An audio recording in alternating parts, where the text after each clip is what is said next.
Vamos con las noticias de las 7:30 con don Eric Gutiérrez. Mañanas en Libertad, con Luis del Pino. Iniciamos este tramo informativo destacando el ataque de Irán a Israel ocurrido anoche. Irán lanzó un masivo ataque con misiles balísticos, obligando a cerca de 10 millones de personas a refugiarse en búnkeres mientras los proyectiles e interceptores estallaban sobre ciudades como Jerusalén y Tel Aviv. Tras el ataque, en gran parte frustrado, el primer ministro israelí Benjamín Netanyahu ha advertido a Teherán que había cometido un gran error y que pagará por ello. Según las autoridades israelíes, se lanzaron unos 181 misiles, de los cuales un gran número fue interceptado por las fuerzas de defensa de Israel. Hasta el momento se ha informado de la muerte de un palestino en la zona conocida como Cisjordania debido a la metralla y escombros, además de 2 israelíes heridos. Cabe destacar que Estados Unidos también colaboró en la defensa de Israel, detectando la amenaza con antelación e interceptando parte de los misiles.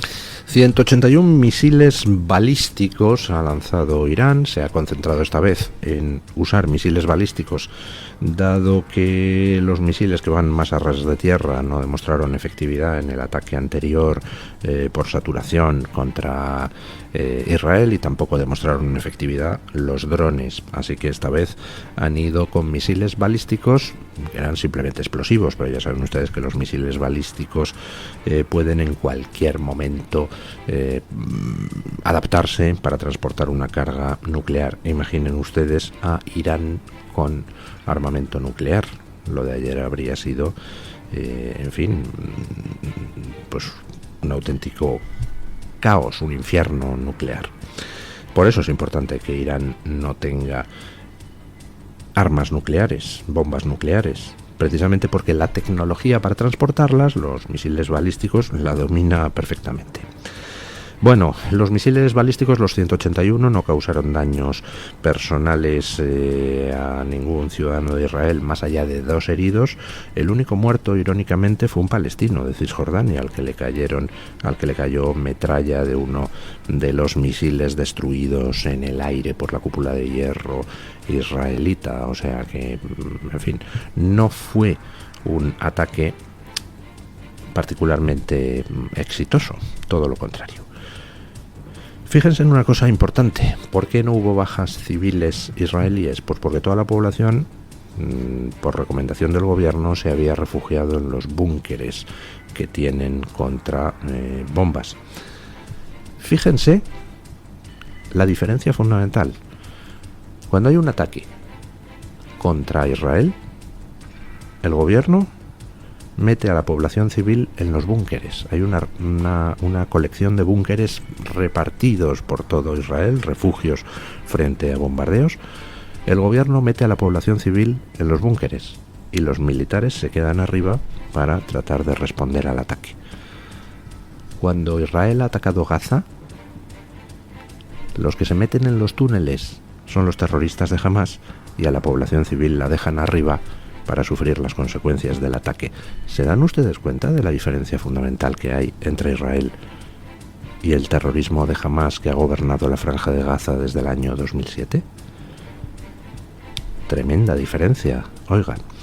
Bueno, ¿qué va a pasar ahora? Pues ya lo ha dicho Israel, esto es un ataque en teoría no justificado de Irán, salvo que Irán esté asumiendo oficialmente que es que Hezbollah es parte suya, en cuyo caso Irán habría estado lanzando 8.000 misiles desde el sur del Líbano contra Israel en el último año, y por tanto Israel va a responder con dureza, pero ya ha dicho que en el momento oportuno y cuando considere que se dan las condiciones.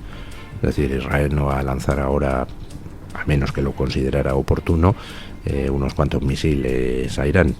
Israel va a preparar su respuesta y será en el momento adecuado. Ojo, porque entre las cosas que hemos sabido a raíz de todos estos ataques a Hezbollah, y lo ha desvelado un expresidente iraní ante la CNN turca, es que resulta que Israel había infiltrado los servicios secretos iraníes.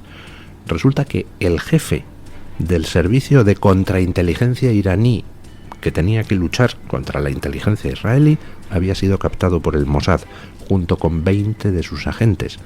No lo dice Israel, no lo dice Estados Unidos, no lo digo yo, lo dice un expresidente iraní hablando con la CNN turca, que Israel había captado al jefe de la contrainteligencia iraní y por eso tenía información tan precisa, tan estricta sobre lo que pasaba con Hezbollah, lo que pasaba con Hamas, lo que pasaba con la Guardia Nacional iraní.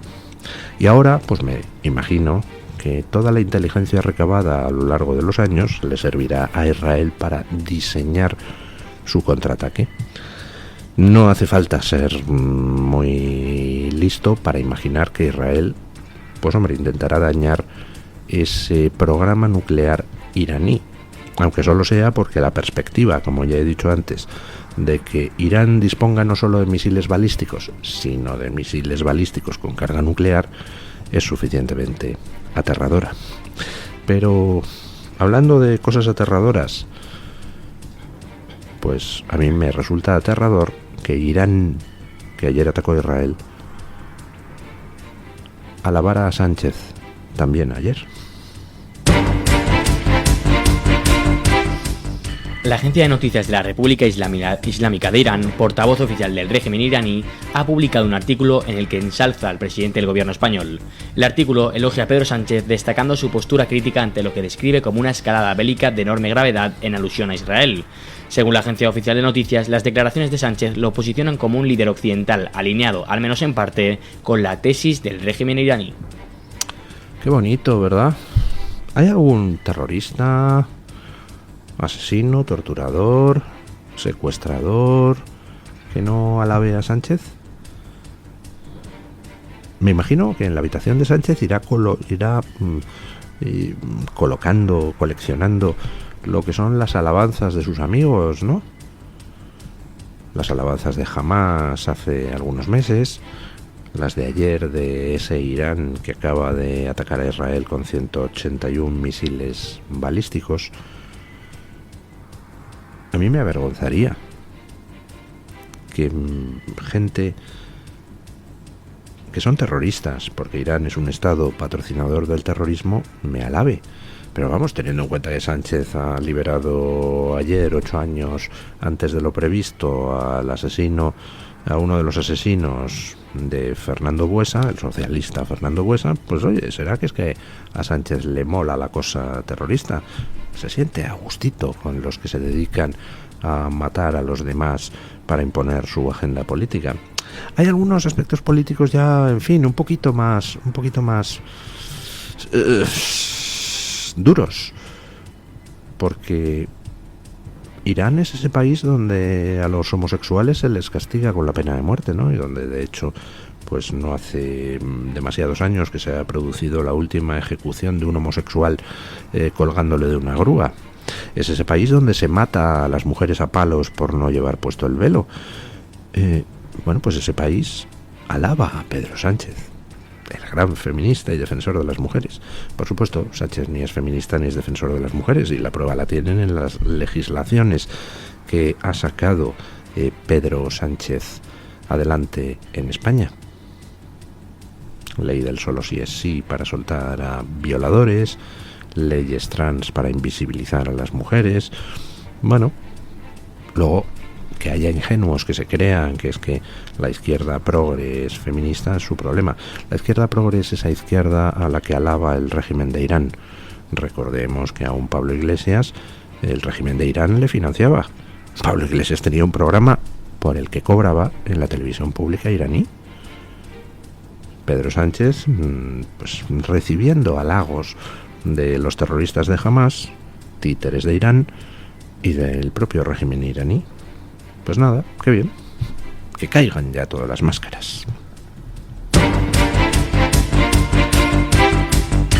El ex subsecretario de Transportes Jesús Gómez García ha revelado ante el juez que fue Koldo García quien le ordenó duplicar la compra de mascarillas a la empresa Soluciones de Gestión durante la pandemia, aunque Gómez ha asegurado que esa era la voluntad del ministro José Luis Ábalos. El encargado de transmitirla fue Koldo García, asesor cercano del exministro. El caso Koldo investiga, entre otros puntos, la modificación de una orden inicial de compra de 4 millones de euros en mascarillas firmada por Ábalos el 20 de marzo de 2020. Según una auditoría de Óscar Puente, en solo 38 minutos pasaría esta partida de ser de 4 millones a 8. Eso es inflación y lo demás son tonterías, hombre. De 4 a 8 millones en 29 minutos. Está muy bien. El ex número 3 del Ministerio de Transportes, el que dirigía Ábalos, pues ha declarado que fue orden de Koldo lo de duplicar ese pedido de mascarillas durante la pandemia. Pues ya saben ustedes que mientras estábamos ilegalmente encerrados y la gente moría a decenas de miles, pues algunos vieron la oportunidad de lucrarse con el sufrimiento de los demás. Y pues Koldo fue el que le dio al ex número 3 de Transportes la orden. Pero dice el ex número 3 de Transportes que él lo que interpretó es que esa era la voluntad del ministro. Y evidentemente era la voluntad del ministro, porque Koldo era mano derecha del ministro, ojo, y de Pedro Sánchez. ¿Va a haber algún tipo de condena por esto? Pues no lo sé, viendo cómo van los temas judiciales en España últimamente, donde sopla, caramba. Resulta que todos los socialistas implicados en cosas al final se van de rositas porque les indulta el Constitucional o falta una póliza en no sé qué parte del procedimiento y se anula toda una causa. Ya saben, esa suerte que tiene el Partido Socialista en los tribunales. Así que, pues no sé, a lo mejor al final no condenan a Koldo, ni a Ábalos, ni a Sánchez por todo esto del lucrarse con las mascarillas en mitad de una pandemia. Ahora, el daño moral está ahí. Y no, a los votantes socialistas no a todos les da lo mismo. Habrá algunos que seguirán votando a Sánchez a pesar de Koldos, de Begoñas, de Azagras, de Ábalos y de Puentes, y del propio Sánchez. Pero hay otros que no. Hay otros a quienes, en fin, pues el hecho de que fuera tan escandaloso el proceso de enriquecimiento de algunos traficando con mascarillas en mitad de una pandemia, pues hombre, no les parece bien. No todos los socialistas son hooligans, hay algunos que lo son, como hay algunos votantes del PP o de Vox que también lo son, pero no todos son hooligans y no a todo el mundo le parecen bien las cosas que hace Sánchez, no a todo el mundo le parece bien que España se haya convertido en una especie de sucursal de la mafia siciliana, no a todo el mundo le parece bien que España haya aprobado leyes para amnistiar a golpistas ladrones, no a todo el mundo le parece bien que Sánchez quiera regalar al separatismo catalán el dinero de los extremeños o de los castellano-manchegos o de los aragoneses o de los andaluces. No todo el mundo es igual, no todo el mundo es hooligan. Y por supuesto que todo esto le va a pasar factura a Sánchez. Y si él no supiera que le pasa factura, no tendría necesidad de recurrir al secreto. Escuchen.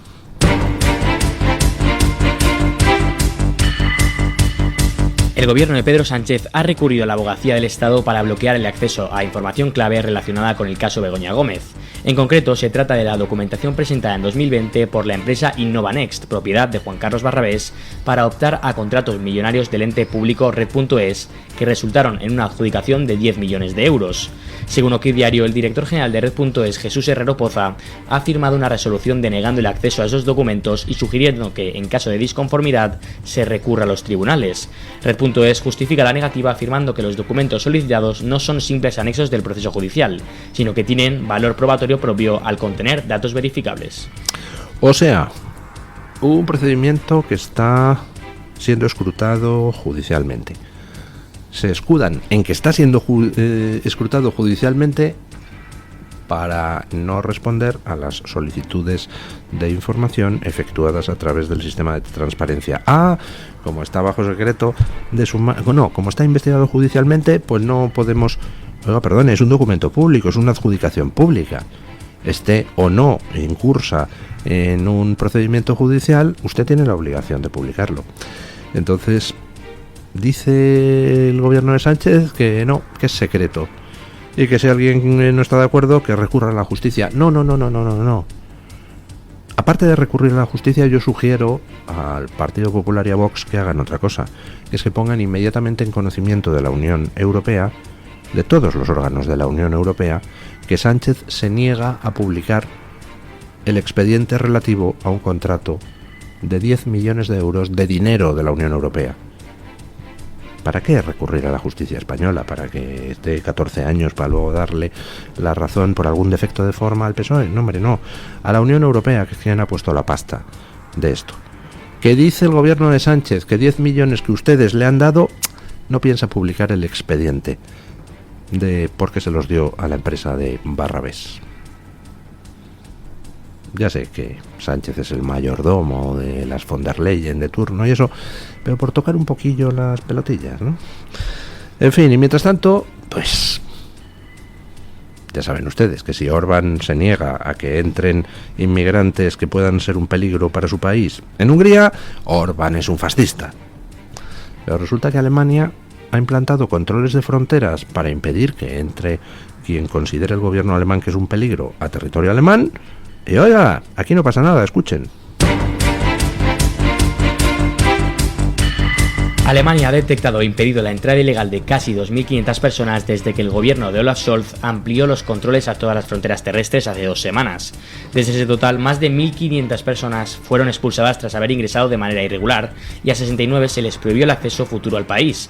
Además, las autoridades han arrestado a 49 presuntos traficantes en ese mismo periodo. Hasta ahora, Alemania mantenía controles en las fronteras con Polonia, República Checa, Austria, Suiza y Francia. Sin embargo, desde el 16 de septiembre ha extendido esos controles a las fronteras de Dinamarca, Bélgica, Países Bajos y Luxemburgo.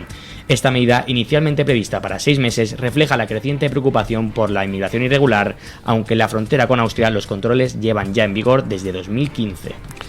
¡Milagro! ¡Milagro! Resulta que no se podían hacer estas cosas, no se podía impedir la entrada a la gente que viene en plan, oiga, que yo soy refugiado sin serlo, inmigrantes ilegales, no se podía, eso era una cosa de fascistas. Y sin embargo, fíjate, de la noche a la mañana ya se puede lo que en teoría no se podía. Anda, mira, ¿qué ha pasado en este tiempo? Pues lo que ha pasado es que la ultraderecha se ha disparado hacia arriba en las elecciones regionales celebradas en Alemania. La ultraderecha se ha disparado hacia arriba en Francia, en Holanda, en Chequia. La ultraderecha se ha disparado hacia arriba, vamos, de hecho ha sido la primera fuerza en Austria. Oiga, y de repente, los mismos gobiernos que decían, es que no se puede aquí prohibir la entrada, ahora resulta que prohíben la entrada. Vaya, hombre, qué cosas. Y eso ya no es de fascistas, ¿no? Porque como no lo hace Orbán, sino que lo hace el socialdemócrata Scholz, entonces es una cosa perfectamente legal, lógica y justa.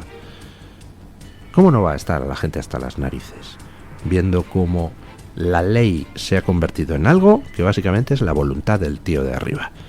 Si el tío de arriba quiere hacer algo, pues encuentra vías legales para hacerlo. Y si no lo quiere hacer, encuentra vías legales para no hacerlo. Eso es lo contrario del Estado de Derecho. Eso es la degeneración de la democracia. Y así no vamos a ningún lado. Bueno, vamos a ver qué trae hoy la Gaceta en portada. Hablando con doña Rebeca Crespo. Buenos días, doña Rebeca. ¿Qué tal? Muy buenos días, don Luis, y feliz miércoles para todos los oyentes de Mañanas en Libertad. Este miércoles en Gaceta.es seguimos hablando de inmigración. Más de 30.000 inmigrantes ilegales han llegado a Canarias en lo que va de año, lo que supone más del doble que en el mismo periodo de 2023, cuando llegaron más de 14.000. Esto es lo que dice el último balance del Ministerio de Interior. Entre el 1 de enero y el 30 de septiembre de este 2024 han llegado a España de forma ilegal 42.000 inmigrantes. Eso es lo que destacamos ahora mismo en el ámbito nacional. En el internacional tenemos que hablar de Donald Trump. Carlos Esteban nos cuenta que está mostrando un carácter ya presidencial ante la tragedia provocada por el huracán Helene en Estados Unidos, sobre todo después de ver cómo la administración Biden-Harris ha tardado hasta 3 días en decidir una estrategia de ayuda para los damnificados por este huracán. Llevamos muchas otras cosas también ahora mismo en portada. Seguiremos también de cerca lo que ha pasado en Israel y cuál puede ser la respuesta o no hacia Irán, además de muchos otros temas y nuestras columnas de opinión que recomiendo como siempre a los oyentes. Muchas gracias, don Luis, y feliz miércoles para todos. Gracias, doña Rebeca. Vamos a hacer una breve pausa publicitaria y encaramos nuestro último tramo informativo. Empezando por una noticia, en fin, No sé si hilarante, indignante o qué. Ayer los progres lloriqueando en las redes porque Mercadona ha puesto carteles informando a todo el mundo de que el gobierno acaba de subir el IVA de los alimentos. Pausa publicitaria y se lo contamos.